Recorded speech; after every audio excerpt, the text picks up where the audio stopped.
तो मौलाना साद, कोरोना फैलाने वाले मौलाना पर शिकंजा कसता जा रहा है, लेकिन वो इतने कानूनी दांव पे चल रहा है। इस बीच कितनी खबरें उसके बारे में आ चुकी हैं। इस बात की तहकीकात हो रही है कि क्या उसके आतंकवादियों और अलगाववादियों से संबंध है। इस बात की तहकीकात हो रही है कि वो विदेशों से बिना किसी ट्रस्ट के रजिस्ट्रेशन के इतना फॉरेन फंड कैसे ला करता था। हवाला ऑपरेटर से जांच हो रही है। साथ ही साथ ये भी जांच हो रही है कि क्या कोरोना फैलाना उसका षड्यंत्र तो नहीं था। इतनी सारी जांच एक ऐसे व्यक्ति के बारे में जो दीन की बात करता हो, जो ईमान की बात करता हो, जो धर्म का प्रचार करता हो, ए पॉलिटिकल ऑर्गेनाइजेशन चलाता हो, आखिर क्यों? ये सवाल उठा रहा हूं। लेकिन उनके समर्थक इसको हिंदू मुसलमान में बदल देते हैं। मैं साफ कर दूं, ये मौलाना साद की गलती है, तबलीगी जमात के लोगों की गलती है, और उन लोगों की गलती है जो मौलाना साद पर आश्रित है और मौलाना साद उनको लगातार गुमराह करता रहता है।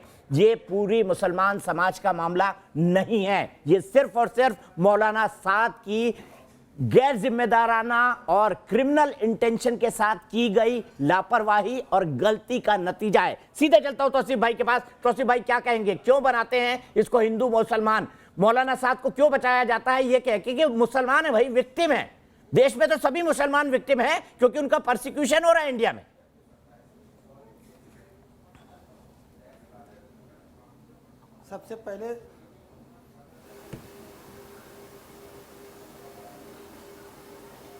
सबसे पहले दीपक भाई, मैं एक चीज़ इसमें क्लियर कर देना चाहता हूं कि इसको पूरा हिंदू और मुसलमान का मुद्दा ना बनाया जाए। अगर मौलाना साद ने इस तरीके की गलती करी है तो मौलाना साद को सामने आनी चाहिए और मौलाना साद को इसके बारे में उसको जांच में सहयोग करनी चाहिए। दूसरी बात यह है कि अगर मौलाना साद ने अगर किसी प्रकार की कानूनन गलती करी है तो उसको कानून के सामने अपनी सारी जानकारी रखनी चाहिए और उसके सामने समक्ष होकर कानून का सहयोग करना चाहिए और जांच में पूरी तरीके से अपनी अहम भूमिका निभानी चाहिए। अगर वो अगर पूरी तरीके से सही है तो वह भागे भागे क्यों फिर रहे हैं? पहली बात तो ये है। और दूसरी बात है कि अगर इस तरीके की बात है तो इसमें हिंदू और मुसलमान नहीं है, और इसमें सिर्फ मौलाना साद का एक संयंत्र है और मौलाना साद ने पूरी तरीके से इसको एक संयंत्र के तहत इसको कोरोना फैलाने का पूरे हिंदुस्तान में एक पूरी साजिश की है। बिल्कुल, मैं भी एग्री करता हूं। सीधे चलता हूं रज्जाक भाई के पास। रज्जाक भाई बताइए, क्या जवाब है आपके पास? क्यों मौलाना साद को मुसलमान होने की आड़ में छुपाते हो? अगर आपका कोई पॉलिटिकल एजेंडा है, आपको आरएसएस बीजेपी से नफरत है, डेमोक्रेसी है जनाब, रखिए। लेकिन इस दुख की घड़ी में जिस आदमी ने इंसानियत मानवता के खिलाफ काम किया, उसको क्यों बचा रहे हैं? इंसानियत मानवता, आपको हंसी आ रही है इलियास भाई? इंसानियत और मानवता सुनकर आपको हंसी आ रही है? इंसानियत और मानवता सुन के आपको हंसी आ रही है? दीपक भाई, हमेशा 1800 बच्चों को उठा के दीपक भाई बड़े खूबसूरत मिलकर कोरोना फैलाए। इलियास का ऑडियो डाउन। रज्जाक।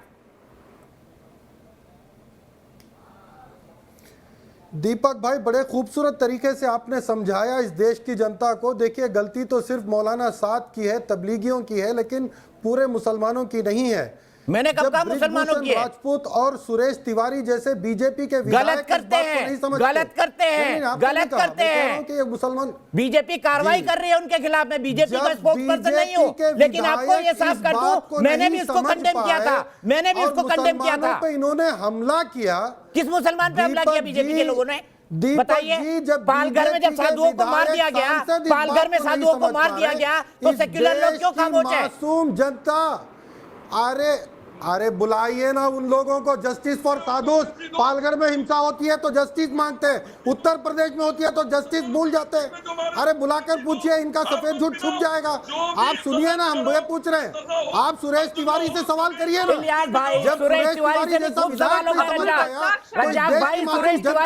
सवाल हो गए, पार्टी से भी जाए तो मैं तो ये कहता हूं, विधायकी से भी सस्पेंड करें, विधायकी से भी हटाएं उसको। कृपा शंकर गुप्ता जो मैट्रिक्स लैब्स का मालिक है, फर्जी टेस्टिंग किट्स लाकर सरकार को 210 में चीना से खरीदा और 640 में बेच दिया। सरकार को मौलाना साद पे बोलो ना, ये सब इशू उठ रहे हैं मेरे चैनल पर, ये सब इशू उठ रहे हैं। मौलाना साद के राहुल गांधी जैसे सेक्युलर आदमी का ट्वीट नहीं पढ़ते, जिन्होंने कोरोना में हम लोगों को धोखा दिया। मौलाना साहब ने देश को उससे पहले धोखा दे दिया। इनको तो गोली मार देनी चाहिए जो देश से धोखा कर रहे हैं। माफ कीजिएगा इन शब्दों का इस्तेमाल कर रहा हूँ, जबकि कॉन्स्टिट्यूशनली मुझे नहीं करना चाहिए, इमोशनली कर रहा हूँ। मरकज में ये प्रोग्राम हुआ उस दिन दिल्ली में मेट्रो चल रहा था, तो मांगिए गिरफ्तारी अरविंद केजरीवाल जी की। 15 लाख लोग मेट्रो में सफर कर रहे थे। अरे भाई लॉकडाउन होने के बाद 28 तक क्यों छुपे रहे? अरे बार-बार अनजाने में अगर गलती हो गई है तो उसको एक एजेंडा बनाकर चला रहे हिंदू मुसलमान। क्यों हिंदू मुसलमान अनजाने में गलती हो गई? विक्रम सिंह जी जवाब दे दीजिए। अब गलती मानी लेकिन अनजाने में हुई। गलती उसको मासूम है। आंकड़े उठाकर देखिए उसमें अहमदाबाद। ठीक है रज्जाक भाई रुक जाइए, आपने अपनी बात पूरी कर ली। विक्रम सिंह जी संबंध गलती नहीं है, हुक्म उदूली करना और मूव आउट करना गलती नहीं है, नर्सेस के सामने नंगा नाच करना गलती नहीं होती है, वहां खुलेआम सरेआम पेशाब और मल मूत्र त्याग करना यह गलती नहीं होती है, और जगह जगह पुलिस पे पथराव करना, आक्रमण करना यह गलती नहीं होती है। ये बिल्कुल सही कहा दीपक जी आपने कि तबलीगी जमात इस्लाम नहीं है, इस्लाम बहुत श्रेष्ठ है, लेकिन वाह मौलाना साहब, आप लोगों से कहते हैं कि आप मोमिन बनो और परहेजगार बनो और खुद 2000 करोड़ की संपत्ति पे कुंडली मार के बैठे हुए हो, और जांच जब करें तो निगहत बेटी की आवाज को दबा दी जाए, इसके अलावा औरों की आवाज दबा दी जाए, ऐसे वैसे इशू उठाएं जिसको कि मुद्दे के ऊपर से बिल्कुल भटकाने की कोशिश की जाए। लेकिन जो पीएफआई से संबंध है, रोहिंग्या से संबंध है, इसके अलावा जो हवाला से पैसा आया है उसका कौन हिसाब देगा 2000 करोड़ रुपए का? बताइए इलियास भाई आपकी मैं रिक्वेस्ट करता हूं आपसे, आप प्रधानमंत्री को क्रिटिसाइज करिए, गृह मंत्री को क्रिटिसाइज करिए, लेकिन अब शब्दों का इस्तेमाल ना करें। मैं इतना कह रहा हूं बस, प्लीज। नेशनल टेलीविजन है, आपके लिए अच्छा नहीं लगता। सिर्फ दो बातें। पहली बात, तबलीगी जमात वाले चिन्मयानंद और आसाराम की औलादे नहीं है जो नंगे होकर नर्सों के सामने नाचेंगे। आसाराम को मैंने जेल पहुंचवाया है, मैं नहीं पहुंचवाया है जेल। 2 साल हमले जेले उसके। सुन लीजिए इलियास भाई मेरे ट्विटर की टाइमलाइन पे चले जाएगा, वो आसाराम मेरे कारण जेल में है। नीचे तक जो भी जिम्मेदार जवाब दे दो ना आसाराम का भी आप। और तीसरी बात, तब तो बड़े खुश हो रहे थे आप हिंदू मुस्लिम करने में मीडिया और संघी लीडर नंबर 1 है, और संघियों का हिंदुइज्म से कोई ताल्लुक नहीं, हिंदुत्व का हिंदुइज्म से कोई ताल्लुक नहीं, आरएसएस का हिंदुइज्म से कोई ताल्लुक नहीं। ये सर्टिफिकेट आप देंगे? आरएसएस संघी अलग, आरएसएस संघी लद्दार रहे, हिंदू महात्मा गांधी के जैसे देश को आजाद कराने में रहे, और तबलीगी जमात मुसलमानों की जमात है और रहेंगे क़यामत तक। अगर मौलाना साहब इलीगल एक्टिविटी में है, एक्शन लो, योगी पर भी लो, अमित शाह पर भी लो, रामदेव पर भी लो, दीपक जी से एक सवाल जो भी क्वारंटाइन नहीं कर ठीक है इलियास एक मिनट तौसीफ भाई आप फिर निगत सवाल पूछेंगे। तौसीफ भाई 1 मिनट बोलिए। जहर भरा हुआ इलियास भाई के दिमाग में, जहर भरा हुआ इलियास भाई आपके दिमाग में। तौसीफ दलाल, आरएसएस के दलाल ना ये शब्दों का इस्तेमाल नहीं प्लीज। आप मुझे दलाल कह लीजिए, मेरे मान्यवर गेस्ट को ना कहिए, माफ कीजिएगा, मैं इस शब्द को कंडेम करता हूं। तौसीफ भाई बोलिए। सबसे पहले तो दीपक भाई मैं ये कहूंगा कि इन लोगों ने ये कहा कि ये तो एक गलती थी, गलती नहीं थी दीपक भाई, ये पूरी तरीके से मौलाना साहब की एक साजिश थी, और इस साजिश के तहत पूरे हिंदुस्तान में कोरोना फैला दिया। और दूसरी बात, मौलाना साहब की वजह से आज दिल्ली में इतने कोरोना के केस बढ़ गए। और तीसरी बात कि आज जो दिल्ली की अर्थव्यवस्था कमजोर हो गई, उसका पूरा जिम्मेदार सिर्फ मौलाना साहब है और कोई भी व्यक्ति नहीं है। सिर्फ मौलाना साहब की वजह से ये गलती हो गई। और ये कुछ लोग जो मौलाना साहब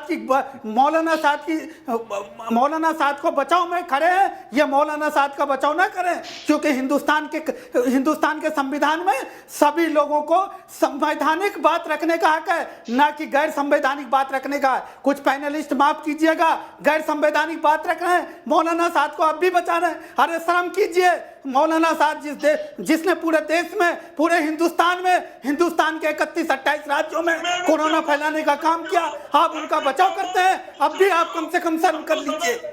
ठीक है इलियास भाई गुस्सा ना हुई है बॉस, गुस्सा ना हुई है इलियास भाई, तबीयत खराब हो जाएगी, खराब हो जाएगा। इलियास भाई गुस्सा ना हुई है, रमजान का पाक महीना है।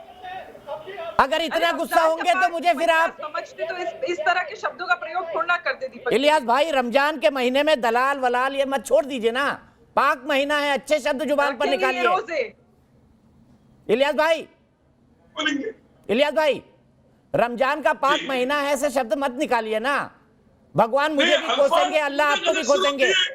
मौलाना साहब को आराम बोल रहा हूँ, बड़े छोटों से अदब करने की लिहाज करने की नहीं जरूरत है। अरे मैं पहले बात मेरी सही बात तो करिए। सुन लीजिए, अगर मेरी कोई बात तो गलती सुन हुई है, लीजिए। एक्शन लीजिए। अरे इलियास भाई, लॉ तोड़े हैं, एक्शन लीजिए। और हिंदू मुस्लिम मत करिए, जो भी लॉ तोड़ा एक्शन लीजिए। हिंदू मुस्लिम मैं थोड़ी कर रहा हूँ। जब आप उगलते हैं, आप जहर उगलते हैं देश के प्रधानमंत्री के खिलाफ, देश के गृह मंत्री के खिलाफ, मौलाना साहब को बचाने के लिए, तो गलत लगता है मुझे। मैं आपको इलियास भाई कह रहा हूं, रमजान का पाक महीना है, आप अपने जबान से अपशब्द निकाल रहे हैं। मुझे भगवान क्या कहेंगे, आपको अल्लाह क्या कहेंगे कि रमजान के पाक महीने में इलियास मेरा सच्चा मुसलमान। सही बात है, आतंकवादी को आतंकवादी बोलना सही बात है, तो मैंने इसीलिए चोर को कहा, चोर बोलना सही बात है, ठीक। करप्ट को करप्ट बोलना तो सही बात है। मैं मौलाना साहब को कोरोना फैलाने वाला मौलाना बोलता हूँ। अच्छा ठीक है, ठीक बोला आपने, ठीक बोला आपने, ठीक बोला आपने, ठीक बोला आपने। सुनिए सुनिए, मेरी बात सुनिए, मेरी बात सुनिए, मेरी बात सुनिए। इलियास भाई को सुनाइए, ऑडियो डाउन करिए। इलियास भाई, इलियास भाई, इलियास भाई, इलियास भाई, इलियास भाई को ऑडियो डाउन करिए। इलियास भाई मेरी बात भी सुन लीजिए। रमजान का पाक महीना है, इसलिए मैंने टोका था कि इन शब्दों का इस्तेमाल ना करें तो बेहतर होगा। आपके प्रधानमंत्री हैं, आपके गृह मंत्री हैं, उनका थोड़ा सम्मान करिए। मुझे गाली देनी है, मुझे ले लीजिए, मैं वेलकम करता हूं मेरे शो में आप मुझे गालियां दे। लेकिन एक बात मैं और कहना चाहता हूं, अगर मैं मौलाना साद को कोरोना फैलाने वाला मौलाना और तबलीगी जमात को तालिबानी सोच वाली जमात कहता हूं, तो आप लोग इसको हिंदू मुसलमान क्यों कहते हो? मैंने कहा तौसीफ भाई भी मुसलमान है, निगत भी मुसलमान है, आप भी मुसलमान है, क्यों बोलते हो आप हिंदू? जो लॉजिकल बात करे वो आरएसएस का एजेंट हो गया। सावरकर देशभक्त बने नहीं चलो, अगर है भी तो आपत्ति क्या है? गाली थोड़ी ना है, संगी हो ना, भारतीय जनता पार्टी का होना गाली थोड़ी ना है। आप बताएंगे हम कहाँ जाएंगे? इस्लाम से नहीं, आप बताएंगे। ठीक है, इलियास भाई का ऑडियो डाउन। इलियास भाई मैंने तो इसलिए रिक्वेस्ट की थी कि हाँ निखत आप आ रही मेरा हैं। एक सवाल है, बिल्कुल ना, बिल्कुल आ रही है आप, एक सेकंड सिर्फ। मैंने आपसे सिर्फ इसलिए रिक्वेस्ट की थी कि रमजान का पाक महीना है, कुछ चीजों पर हमको कंट्रोल करना चाहिए। पाक महीने के अंदर जब आदमी जियारत करता है या रोजे रखता है तो अपनी गलतियों के लिए मेरे ख्याल से माफी भी मांगता है। हम भी अपनी गलतियों के लिए अपने त्योहारों में माफी मांगते हैं कि भगवान कुछ गलत किया हो माफ कर देना। आप ऐसे शब्दों का इस्तेमाल कर रहे हैं, वो भी अपने प्रधानमंत्री, वो भी अपने गृह मंत्री के लिए। मत करिए, मेरा ये रिक्वेस्ट है। निकट आइए अब आप। इलियास भाई का ऑडियो डाउन प्लीज, हर बार बीच में बोलते हैं। निगत प्लीज। इलियास जी बस, आपके दिमाग को, आपके जहन को सैनिटाइज करने की जरूरत है। माफी के साथ कहना पड़ रहा है कि अब आपकी जुबान को भी सैनिटाइजेशन की जरूरत है। कोविड-19 की सैनिटाइजेशन तो होती रहेगी, रमजान आप नहीं निभा पाओगे, छोड़ दो ये नाटक आप करना। दूसरी बात, यहाँ पे अब्दुल रज़ाक खान ने बड़ी बेहतरीन बात उठाई कि भारतीय जनता पार्टी के जितने भी विधायक है उनकी बात करो। अरे भैया, सबको पता है मैं भारतीय जनता पार्टी से खुलेआम बोल रही हूँ कि भारतीय जनता पार्टी के जिस विधायक ने मुसलमानों के खिलाफ अपशब्द बोले हैं उसके खिलाफ कार्रवाई करेगी पार्टी भी। ये संस्कृति हमारी पार्टी की, आपकी तरह नहीं। यहाँ पे खाली के बैगन नहीं बनते जो आप अभी राहुल गांधी के हिमायती बनकर बैठे। और चलिए, हिमायती आप बन गए, मुझे बस अब्दुल रज़ाक खान एक सवाल का जवाब दीजिए। नहीं करा, आप कह रहे हो मोदी सरकार निकम्मी है, चलो मान लिया, नहीं करा कुछ। मुझे बताओ, राजस्थान, छत्तीसगढ़ और पंजाब में आपकी हिमायती सरकार ने क्या रज़ाक सुन लो, मुझे बताओ, राजस्थान, छत्तीसगढ़ और पंजाब में, सब छोड़ो, मुझे बताओ सोनिया गांधी जी के क्षेत्र और वायनाड में क्या आप लोगों ने स्टेप्स ले लिए? क्या कांग्रेस सरकार ने स्टेप्स ले लिए? मेरे को 5 स्टेप्स आज आप गिनती के गिनवा दो। मैं खुदा की कसम क्या कह रही हूँ कि मैं ये डिबेट छोड़ के बताऊंगी जाऊंगी। आप मुझे बताओ, आपके पास जवाब नहीं। दूसरा, यहाँ पर बिल्कुल सही बात, ये षड्यंत्र अध्याय रचा गया है मौलाना साद के माध्यम से, जिसमें मॉडर्न जिहाद का तरीका उन्होंने सिखाया है। और प्रमाण खुद दे रहे हैं ना, घर पे बैठ के। बाहर निकलते, हाफिज सईद भी घर पे बैठा है पाकिस्तान में, बाहर नहीं निकलता। आज ये बाहर निकल जाए तो हम इसकी तुलना आतंकवादी और हाफिज सईद से करना बंद कर देंगे। अब्दुल रज़ाक खान, अब छत्तीसगढ़, राजस्थान और पंजाब, 3 स्टेट्स की कहानी आप मुझे बताइएगा कि कांग्रेस सरकार ने थोड़ा समाप्त कर देता हूं। रज़ाक भाई, निगत ये पूछ रही है कि राहुल गांधी की अपील उनके ही राज्य के मुख्यमंत्रियों ने क्यों नहीं सुनी? उन्होंने तो पहले बता दिया था बड़ी महामारी है, तो उन राज्यों में तो पहले लॉकडाउन होना चाहिए था, उन राज्यों को तो बंद कर देना चाहिए था। मतलब उन राहुल गांधी के मुख्यमंत्री राहुल गांधी को सीरियसली नहीं लेते। दीपक जी, ये दोनों विधायक जिन्होंने मुसलमानों के साथ बदतमीजी की है, कानों से रुई निकालो। मैंने सवाल कुछ और किया है, बिली मर्जी की तरह घुमाने लगे। तुम लोगों के साथ प्रॉब्लम ये है, सवाल करो जवाब कुछ और आता है। सवाल का जवाब दीजिए ना। सवाल है मेरा, राजस्थान छत्तीसगढ़ और पंजाब में आपके प्रिय नेता राहुल गांधी की सरकार ने क्या करा है, उसका जवाब है तो क्या राहुल गांधी की पार्टी के सीएम उनको सीरियसली नहीं लेते? क्या राहुल गांधी की पार्टी के सीएम राहुल गांधी की उस ट्वीट को, जिसको आप बता रहे थे कि देखिए राहुल गांधी ने कितना अच्छा काम किया, क्या वो उनको सीरियसली नहीं लेते? इसका मतलब दीपक जी देखिए, जब देश के प्रमुख प्रधानमंत्री जी भाई और साहब स्टेट उनकी गवर्नमेंट की हेल्थ बात हो रही है, मिनिस्ट्री के तो सेंट्रल गवर्नमेंट हेल्थ सेक्रेटरी आपके ही नेता 13 प्रिय मार्च को राहुल गांधी कहते ने कहा था ना हैं कि इस किसानों को देश पैसे दोगे, में कोरोना छत्तीसगढ़ और मध्य महामारी प्रदेश की में प्रॉमिस करा था ना। नेशनल मुझे बताओ इमरजेंसी स्टेट नहीं अरे है। राहुल गांधी ने तो कह दिया था, तो राहुल गांधी की बात नहीं मानेंगे। राहुल गांधी ने तो नेशनल इमरजेंसी कह दिया था। राहुल गांधी की बात नहीं मानेंगे आपके मुख्यमंत्री। ऐसा कौन सा मंदिर बंद हो गया था? अरे मुझे ये जिस बताइए दिन ना, मरकज में राहुल गांधी प्रोग्राम हुआ, को उस उनके दिन मुख्यमंत्री देश नॉन में सीरियसली कौन सा लेते हैं। ऐसा मंदिर आपने था कहा राहुल गांधी जो ने सबसे मंदिर पहले बंद हो चेता गया दिया था। नहीं है क्या सवाल का जवाब वैष्णो छोड़ दो देवी दीपक सवाल का जी, जवाब दे दो। ये क्यों बताता है रज्जाक भाई, रज्जाक भाई, रज्जाक भाई, आपके पास कोई आर्गुमेंट नहीं है, आपके पास कोई आर्गुमेंट नहीं है, आपके पास कोई आर्गुमेंट नहीं है। सीधे जाऊंगा विक्रम सिंह जी के पास, सीधे जाऊंगा विक्रम सिंह जी के पास, सीधे जाऊंगा विक्रम सिंह जी के पास। अब रज्जाक खान, रात में जब सो तो पूछ लेना, हिंदू मुसलमान दीपक चौरसिया कर रहा था कि अब्दुल रज्जाक खान कर रहा था? विक्रम सिंह जी कंक्लूड करेंगे, आप मुझे बताइए पुलिस को क्या करना चाहिए आपके अनुभव के आधार पर? दीपक जी बिल्कुल स्पष्ट है, पता नहीं क्या मजबूरी है, लेकिन इतने नोटिसेस देने के बाद भी अगर मौलाना साहब हाजिर नहीं हो रहे हैं तो एक तरीका है पुलिस में कि मफरूर अपराधी, पलायित अपराधी, एब्सकॉन्डर, उसके बारे में इश्तिहार और फोटो और इनाम की घोषणा कर दी जाती है और उसकी जगह जगह उसकी ये नोटिस चस्पा कर दी जाती है बस स्टेशन, रेलवे स्टेशन और तमाम प्रमुख जगहों के ऊपर कि जो भी इनके बारे में मुफीद जानकारी देगा उसको 5 लाख और जो इनको दस्तयाब कराएगा यानी गिरफ्तार कराएगा उसको इतने लाख रुपए इनाम दिया जाएगा। उसमें कोई दिक्कत नहीं है और ये एक कानूनी प्रक्रिया है, ये होनी ही चाहिए, क्योंकि हम इनको अपवाद क्यों बनाएं? ये सुपर स्प्रेडर रहे हैं, इन्होंने देश के खिलाफ जो काम किया है, पीएफआई से इनके संबंध जग जाहिर अब हो रहे हैं और नोटिस निकालना की एक कानूनी प्रक्रिया है, वो कानूनी प्रक्रिया तुरंत हो जानी चाहिए। एक पलायित और मफरूर अपराधी घोषित होना चाहिए मौलाना। ठीक है, बहुत बहुत शुक्रिया आप तमाम लोगों का, रज़ाक भाई आपका भी, इलियास भाई आपका भी, विक्रम सिंह साहब आपका भी, तौसीफ भाई आपका भी, साथ ही साथ मौलाना साहब आपका भी और निगत आपका भी। लेकिन मैं बता रहा था क्यों यह मुद्दा इतना बड़ा हो गया इस देश के लिए। एक तो चोरी, ऊपर से सीना जोरी। कोरोना फैलाने वाले मौलाना साहब बाहर ही नहीं आ रहे, उनकी एक गलती का खामियाजा पूरा देश भुगत रहा है।